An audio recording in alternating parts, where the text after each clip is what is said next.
It's been almost 2 years since Ms. Dixon, the wife of Judge John Dixon, found her husband lying on the floor of his office, dead. He had a gunshot wound to the head, and beside him was his 12-gauge shotgun, a screwdriver, and a cleaning kit. The Montgomery County coroner says his fatal gunshot wound was accidental. I concluded that the cause of death was consistent with an accidental gunshot wound to the head. And what factors led you to that determination? Several factors. First of all, nothing about the autopsy was inconsistent with an accident. Nothing about the scene of death was inconsistent with an accident. But Judge Dixon's life insurance provider denies the claim. Providential Life Insurance says the evidence in his death points towards a dark, growing trend: suicide triggered by financial stress. In January, Irvin Lupo and his wife Anna shot their 5 children and themselves after being fired from their jobs. In February, William Foxton took his own life after losing his entire savings in the Madoff scam. And just 3 days ago, David Kellerman, the CFO for Freddie Mac, was found dead in his home, an apparent suicide by hanging. In the months leading up to his death, Judge Dixon was being investigated by the Attorney General for missing funds. Burns is a witness in Dixon's lawsuit. She says she was surprised at what the investigation uncovered.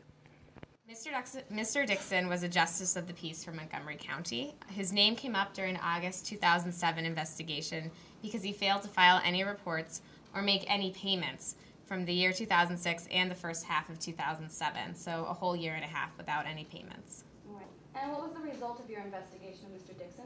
We conservatively estimated that Mr. Dixon owed about $90,000. The Department of Health and Human Services is warning the public that financial stress can be linked to a person's emotional or mental well-being. On their website is a guide to coping with economic difficulty. It covers indications that financial problems could be affecting a person's health, and even lists suicide warning signs. But Ms. Dixon says her husband didn't show any signs of depression, let alone suicide.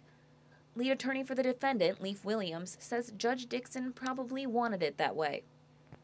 Mary Dixon called her husband a kind and generous man who was never moody or depressed. Andy Dixon, his brother-in-law, also said that. In fact, he probably was a good and kind man. He was so good and so kind that he didn't want his wife and sister and brother-in-law to see him go to jail, be disbarred, and have his reputation tarnished.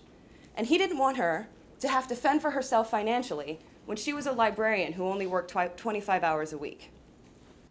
Ms. Dixon says she's entitled to the $500,000 life insurance policy her husband purchased right before his death. After 20 minutes of deliberation, the jury came back with a unanimous decision.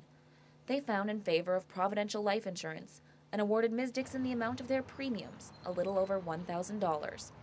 Annie Aho in Rockville, Maryland, for District Wire News.